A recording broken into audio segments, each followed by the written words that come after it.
Well, we have 1,500 women coming today, which is pretty incredible. That's a big group.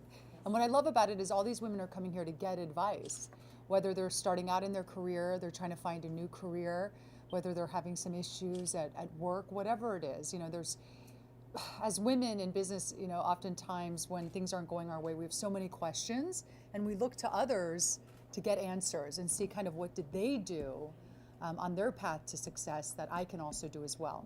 So I always welcome the opportunity to speak to women, especially women who are trying to become successful in their careers, and to share my story. Because I have a pretty extraordinary story of how I moved to America as a small girl and was chasing the American dream with my family, and how I went on to achieve my dreams. So I'm hoping to share my tips, share my story, and hopefully inspire the women in the audience.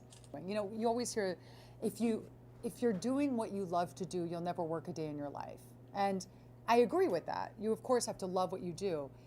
But I also feel like you need to take it to another place. It also has to be, what are you good at? If you love what you do and you're good at it, it comes naturally to you, then you will really feel like you're never working a day in your life. Because in my situation, I started in hard news, but I wasn't the best at it. There were so many people who were better than me at hard news. So I really had to reevaluate my goals when I was about 21 years old, and I realized, okay, even though I love hard news, I'm not the best at it, so I might not become what I want to become in that field.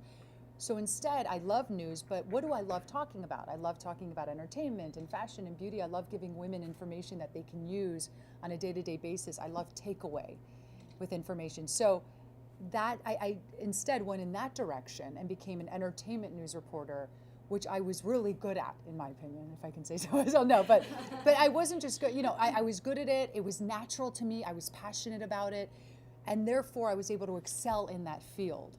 So I like to talk to women about that today and hope that they take that away with them. But also, aside from career, it's so important to also be doing good with what gifts you have.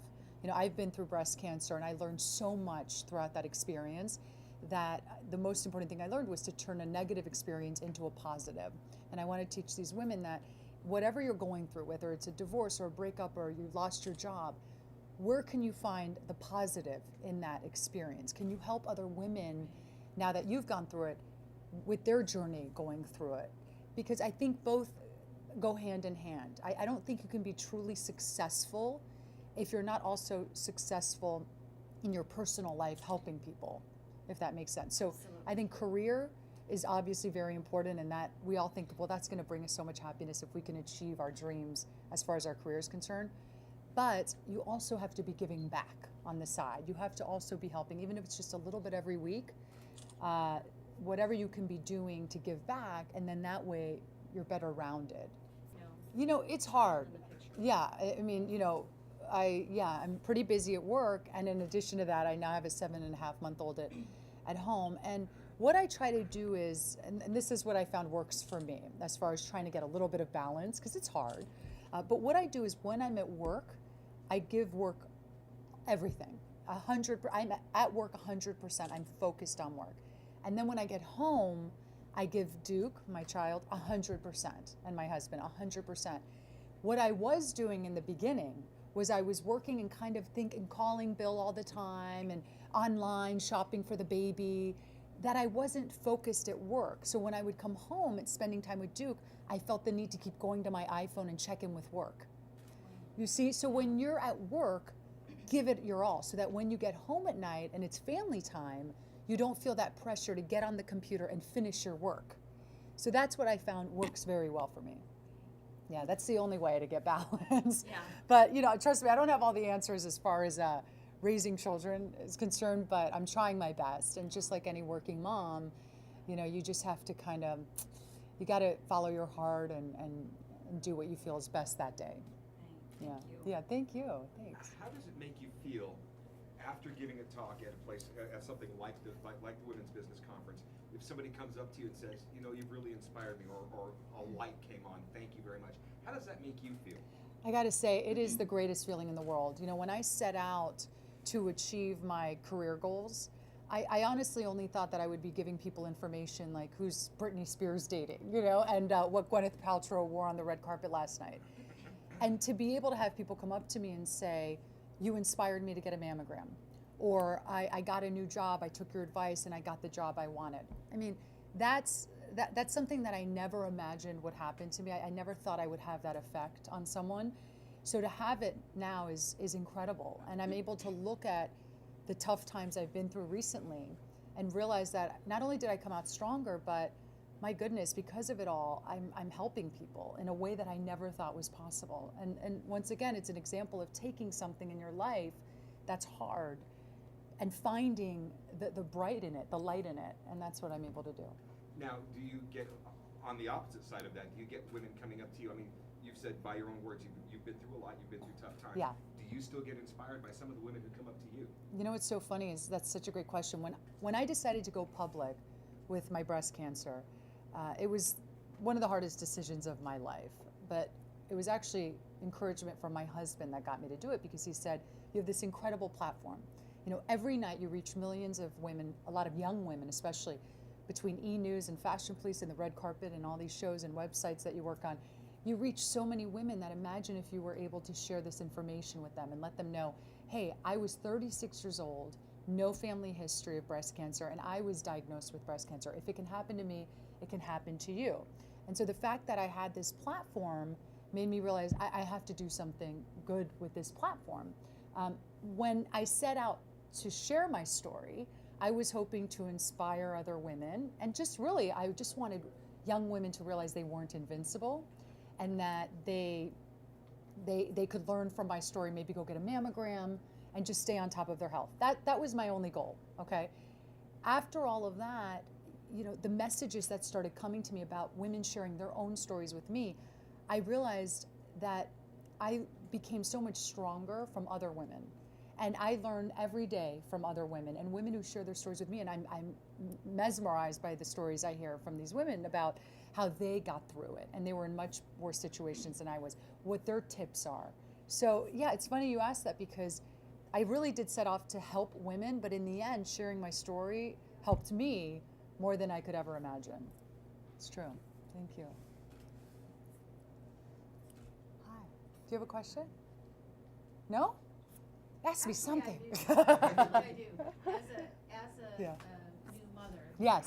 You're raising Duke in a world that's very different than the world that most of us grew up Yeah. in. And what advice would you have to parents who are raising children today? Yeah. Such a great question. You know, it's funny. I dealt with a little heat recently when I made a statement in the magazines. I said, I put my marriage first and my child second. And a lot of people the mommy blogs went pretty crazy with that statement. But within about 48 hours, the tide started to turn a little bit. It ended up on all the morning shows, and people were debating it and talking about it, and everyone was kind of agreeing with it, because when they read into what I said, and this is going back to your question, you know, my husband and I, we want to show Duke how much we love each other and respect each other. And I think that children learn best through example and just through seeing it instead of sitting them down and lecturing them. And that's how my husband and I were raised. We were raised with parents who danced and laughed and loved each other and always put each other first. And therefore, we always felt we were being raised in a very safe home, a comfortable home, a home where we knew our parents were a solid unit. And therefore, I felt like I could do anything, knowing that my family life was secure. And I think that we've forgotten that a little bit. You know, I think that we're so busy these days that we have children, and we put our children first, our work first, and then the spouse is somewhere down the line. And I think that could be detrimental to a child's upbringing. You know, it could be very detrimental. And you know, our relationship, my husband and I, our relationship is the first relationship that Duke is exposed to. And so if we respect each other and love each other, he'll take that into the world with him. He'll respect women. He'll be a gentleman. My husband, you get on an airplane, anyone around him, he sees a woman, even look at her bag to lift it. My husband jumps up, lifts her bag and puts it up. I can't tell you how many men don't do that anymore, you know, and I walk on an airplane, you know, I'm a pretty small girl, and, you know, and they'll just sit there and they'll watch you struggling, and, you know, and you're going, are you kidding me? But some of the older men I notice will help you, and the younger men don't help. And you have to teach them, be a gentleman. But it's not about Bill sitting him down and saying, here's how to be a gentleman. He's learning by example. And I think that's important. I think we've forgotten that. We've forgotten that. We kind of need to wrap up. One more fast question, Okay. if anybody has one. For the women who might not be able to make it to the conference, Yeah. that will be watching this on TV or hearing it on the radio, what message do you have for them? Gosh, I know. You're saying too much, I guess. I know, right? I am. Oh, welcome to my life. Nothing has changed. No, I think the most important thing is with work. If you're at work and you're struggling a little bit and you can't quite figure out why you're not getting that raise, why you're not getting the promotion, I think you really have to be very honest with yourself and really reevaluate how you're working. You need to not work more, but work better. And at work, especially younger women, there's this sense of entitlement with younger people these days that they don't want to get someone coffee. They don't want to stay late. And I just, you can't do that. I think that, at work, you have to be responsible for your actions and you have to make your actions count. And I think that when something does go wrong at work and it was your fault, we always want to blame the guy to the left and the girl to the right. You have to point the finger to yourself. I think a lot of us don't want to point that finger at ourselves. We don't want to take responsibility for not getting ahead and for what's happening at work. And I think we have to kind of start looking within and take a little more responsibility. Thank you. Thank you. Thank you.